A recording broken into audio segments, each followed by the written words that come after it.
Pagpalang araw sa atin lahat, nakabit ko.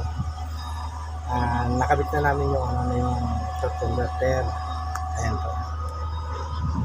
Ayan. Yung main pump, pilot pump, accumulator pump, torque converter, nakabit na. Pati yung mga connection, pati yung mga hose, electrical, nakabit na siya.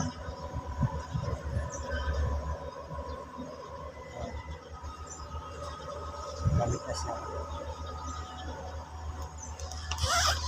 Sasalina na lang ito ng hydraulic.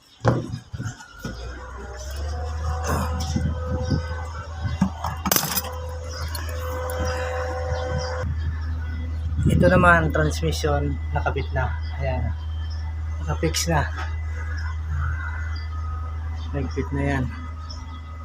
Ayan, nakabit na. Itong sa collar niya nakabit na, tapos sa itape niya nakabit na. Ang ikakabit na lang itong propeller. Ito propeller. Bukas naman ito ikakabit yan.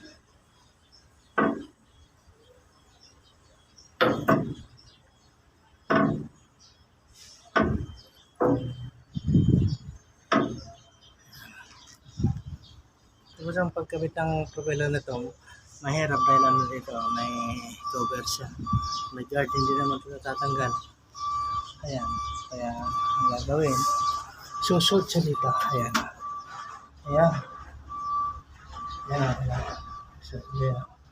Nakabit propeller. Ayan. Dito dadaan, napakasikip. Ayan. Ito naman sa kabila ganun. Ayan. Mga hose na lang connection. Tapos itong propeller dito sa baba, tsaka yung PTO ng propeller nasa taas, dalawa. Mga pa to. 2 araw pa to bago makapag-testing. Kasi kakabit pa yung yung mga solenoid. Yan, yung mga solenoid ikakabit pa, electrical. Tapos itong connection ng hydraulic. Yan, tapos propeller niya kakabit pa. Yan.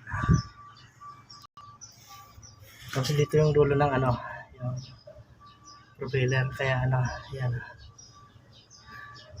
Maglalagyan pa ito ng mga clamp. Ayan.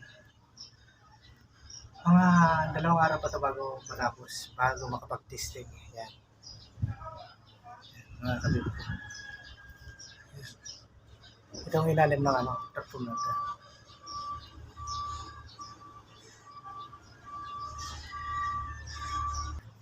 Ito naman yung transmission.